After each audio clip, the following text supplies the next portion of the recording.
Pure, stop starring. I can't decide on a color, the impatient girl who had been dragged into coloring glanced at the person sitting close by and furrowed her brows in complaint, being under the gaze of those beautiful eyes, even though she loved the rich brown hue of them. Loft found herself completely losing focus. And Pure wasn't even doing much. She was just sitting there looking. Just pick whatever color you want. I'm only watching. Pure wasn't doing anything disruptive, yet her mere attention was enough to throw the taller girl off completely. Every movement became awkward. Loft, already insecure about her artistic skills, felt even more unsure with Pure watching her so intently. It's like having a teacher watching me. I'm not a teacher, I'm your girlfriend. The moment those words left her lips, Loft froze, her hand stopped moving, and she bit her lip lightly, overcome with embarrassment at the mention of their relationship. Her face grew warm, and she could already feel the blush creeping up, ready for Pure to tease her about it. Every time their status as a couple was reaffirmed, Loft could never keep her composure. Completely different from the gorgeous older woman who would always flash a sweet smile, unfazed and unembarrassed. On top of that, Pure loved to tease her by calling her girlfriend as often as possible. Fine then, just keep watching. You get flustered every time you hear the word girlfriend, Loft. So what? Having you as my girlfriend is like a dream come true. If I get flustered, what's the big deal?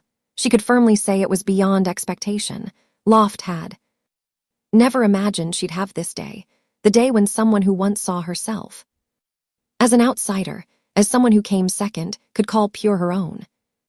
When their once uncertain relationship began to clarify, Loft found herself waking up to Pure by her side. The gorgeous older woman would sometimes cook for her, and they shared every meal together. They went about their day, working or pursuing their interests, but could still see each other once they looked up from their duties. These moments had happened before, but back then they were shrouded in ambiguity. Now, things were different, and it was no wonder Loft still couldn't act like her usual self. You're so dramatic. Her laughter lasted only a moment before her lips moved to press a gentle kiss on Loft's lips, the same lips that had just been mumbling complaints. Loft flinched slightly but ultimately accepted the warm, soft touch, not invading inside the cave. Without resistance, her eyes closed, and her hand, which had been holding the colored pencil, tightened into a fist. If complaining gets me quieted like this, I'll complain all the time. Have you never been kissed before? I have, but a kiss like that, Pure, that was adorable. A soft, gentle, teasing kiss. As if she were an adorable young girl. Pure did that to her just now. How is it different? It felt like you were finding me cute or something. Well, you are adorable, the gorgeous older woman confirmed her words by reaching out to gently stroke Loft's head, a gesture she often did. Truth be told, this simple act had shaken Loft's heart since the day they first met. The confident, gorgeous older woman had a gentleness about her that Loft couldn't resist. It was this mix of qualities that had made Loft, who was addicted to the thrill, fall for her so deeply, without any way to fight it. I'm not your little sister. I wouldn't want you to be. I don't want a little sister, I want a girlfriend, Pure replied. The woman who wanted love put her elbow on the table, resting her chin in her hand, and gazed at Loft with eyes full of sweetness. Loft couldn't meet her gaze and lowered her eyes, overwhelmed by the intensity of Pure's affection, just as she just confirmed she wouldn't want her as a little sister. All right. And now you're blushing again. It'll take a while before it goes away. You're cute like this. What's wrong, Loft? Loft, who had been avoiding her gaze, suddenly looked up with an unreadable expression. The sudden change left Pure slightly confused.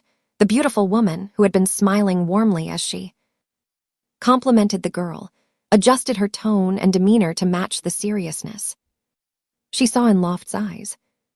Can I ask you something?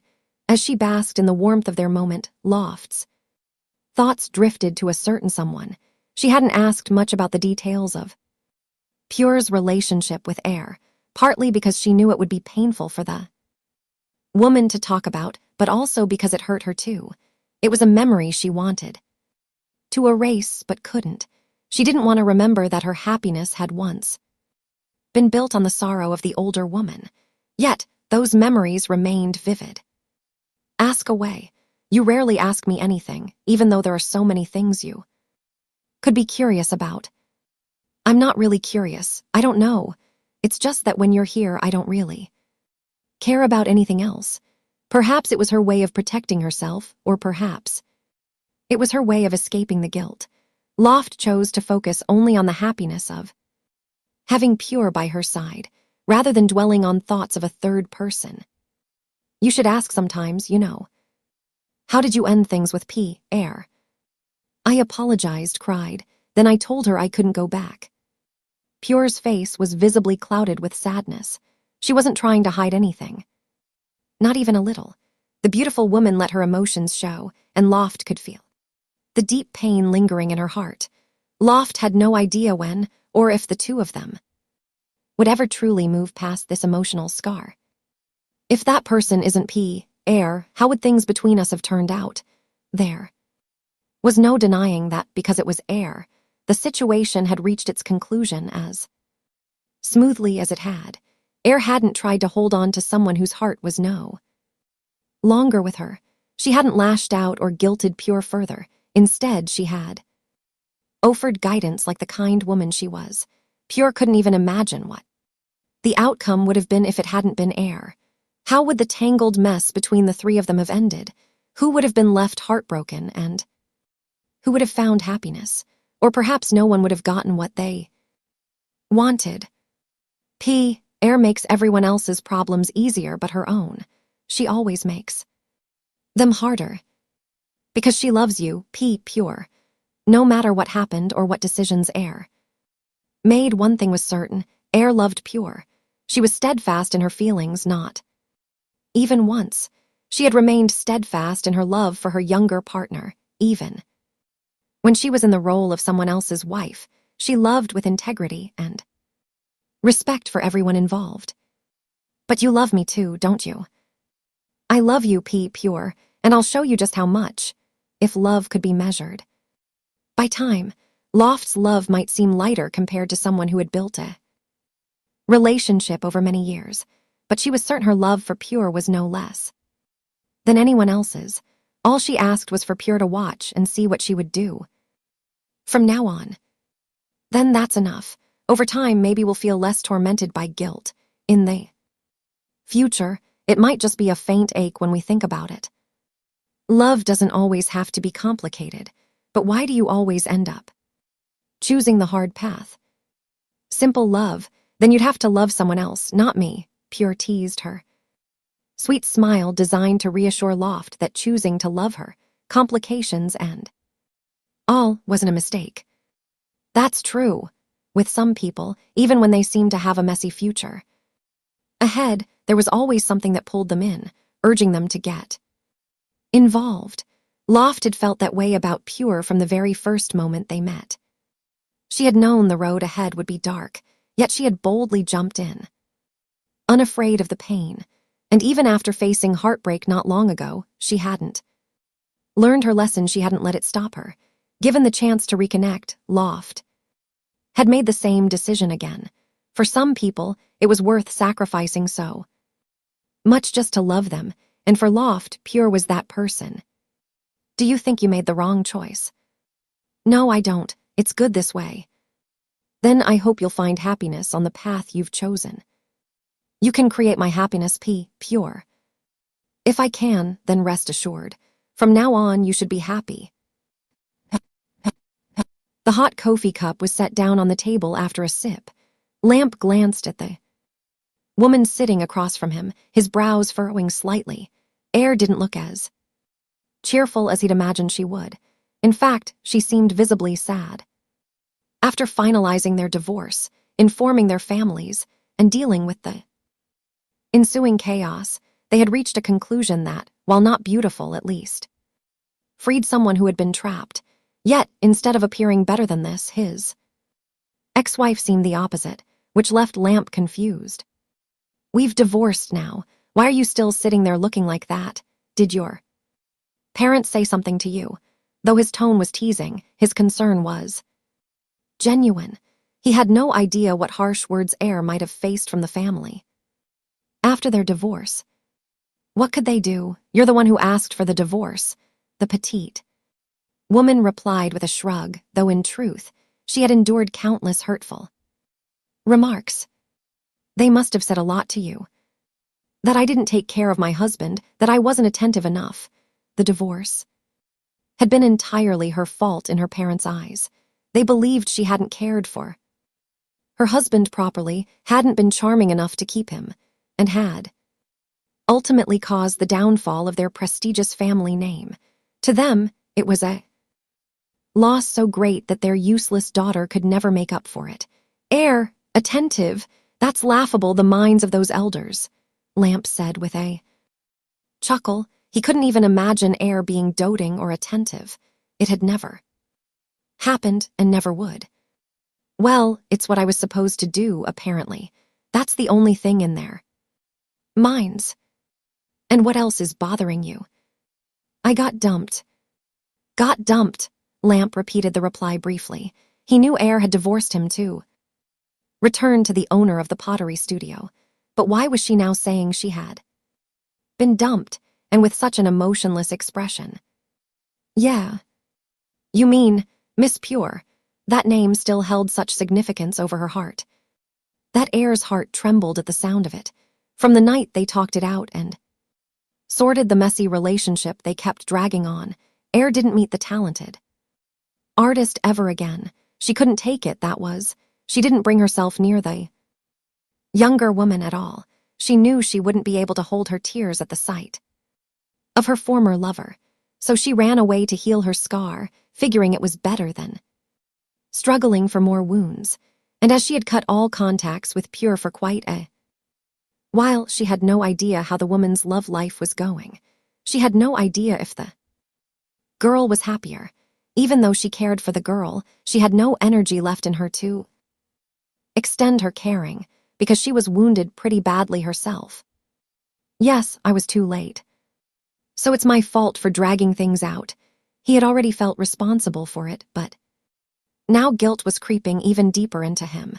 He ruined Air's life. It was he alone. But this petite woman was not the type to blame others.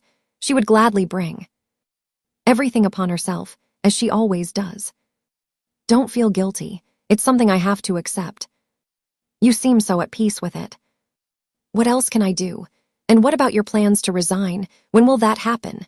Lamp moved on from that matter, steering the conversation toward her plans for her career. "Soon.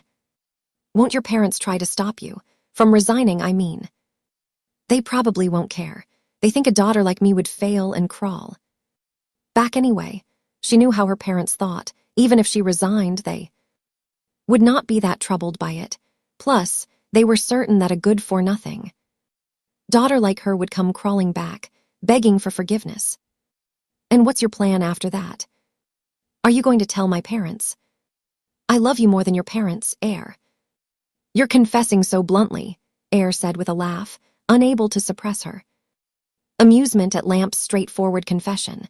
Apart from Bam, who was her close friend for a long time, this person was another she could talk with at ease. Even when he confessed, she wasn't feeling uneasy at all. "So what's next?" The man pouted, shrugging and raising his eyebrows as he asked. "I'll find another job, even if it doesn't pay as much as being the CEO of my dad's company. I don't care. Do you need my help? Do I have to marry you again?" "No way. Being married to you was like living with a rock, but the business in Patia is starting to settle down. Maybe Loft will have to come back to help me." "Here? You mean you want me to take over there?" Loft left for Patia to take care of the business there for so long that Air almost forgot the youngest heiress was just seeking experiences. When the right time came, the girl would be back to support her brother's tasks. If you're interested, I mean. Have you talked to Loft about it yet? It'd be nice if she'd show up to talk once in a while. I haven't seen her in a while either. Ever since she went back to Pattaya, she's been quiet. When the tall girl went back to her work in Pattaya, she would go quiet. Until she planned to visit Bangkok, then she would contact them again. It was her usual behavior that everyone was familiar with. Why don't you go visit? Take a break. Loft's house has plenty of space for you too. Stay, ask if there's anyone else there with her. Your sister has a girlfriend. Air had never seen Loft with anyone. When she heard that she should ask if there was anyone there with the girl, her curiosity became evident. I don't know, but I've seen her look like she's been heartbroken before. Must be some teenage love thing. All right, I'll ask her. Take a break after you resign. Think about what you want to do next. If you decide to help me, I'd be thrilled to have someone as capable as you. Talk to your sister first, Lamp. She might want to stay in Pattaya. We agreed from the start. If everything's settled there, someone else can take over. Loft will have to come back to help me, but I'll talk to her again. Lamp promised to talk to his younger sister, but he believed that Loft wouldn't have any problem with this decision, especially if the person taking over was Air, his beloved sister. Would be grinning ear to ear that her beloved older woman would take over her work. All right, thank you. You're welcome.